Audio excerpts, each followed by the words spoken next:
Happy birthday, Jim.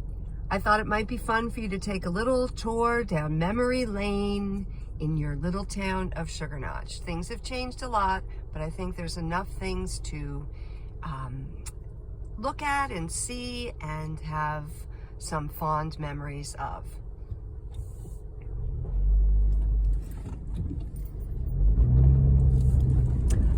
One thing for sure, there was no traffic light back when you were here. Sugar Notch has joined the 20th century. Well, the 21st century. Entering Sugar Notch.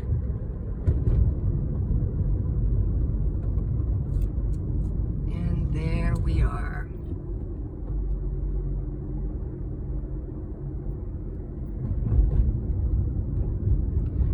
This is Main Street.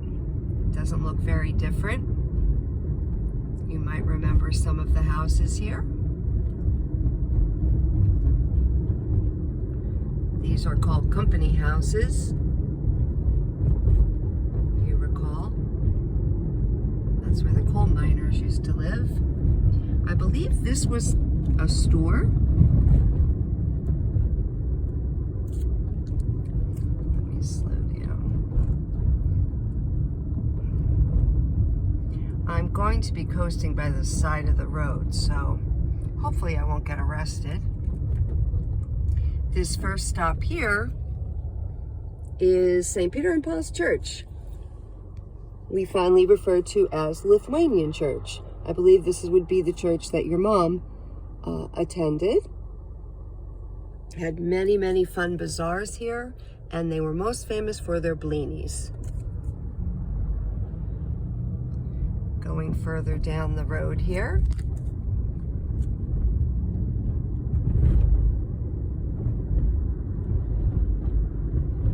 we have what used to be called Tracy's, and that was one of the many bars in Sugar Notch, and it was also where you had to ring the buzzer to get off the bus in order to get to the next stop. I can't remember the name of this bar over here. Let me see, maybe you can remember it. Hopefully I can edit this. You're coming across one of the more famous homes in Sugar Notch, the Malone family home.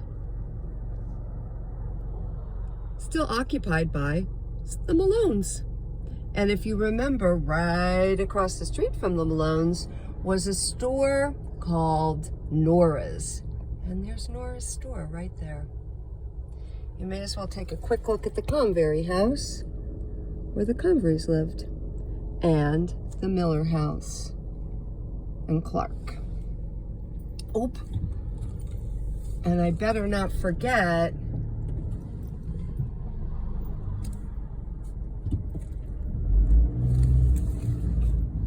Eddie Brogan's house.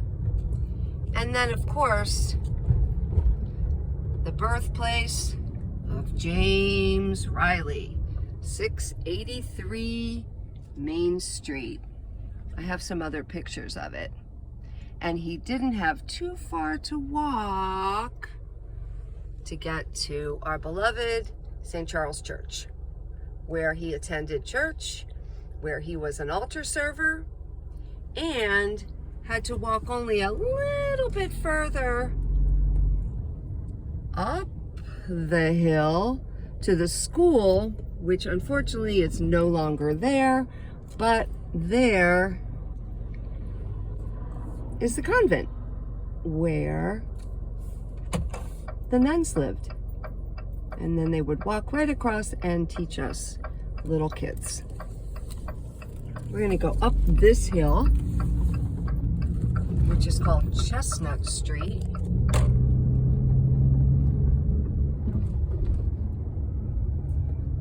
So there's the rectory, and here is where the school was, and this is famous Humpy's Hill, where we survived many, many, many a reckless and wild snow ride down our sleds.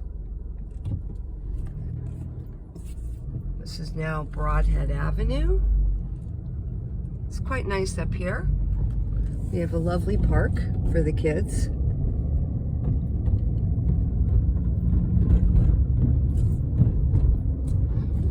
And I'm going to turn down this street, which I think is Freed Street.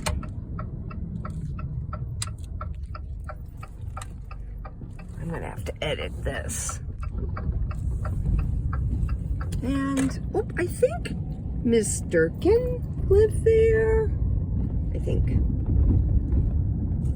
And right ahead would be the Williams house. Ann Williams, Charlie Williams. And sadly, as I see today, they're tearing down the town hall. But thankfully, they are preserving the statue, the Franklin D. Roosevelt Memorial. I can't really get at it. Okay. Down this way, we have more bars. There was Lily's. That's Lily's right there. And the Outer Inn.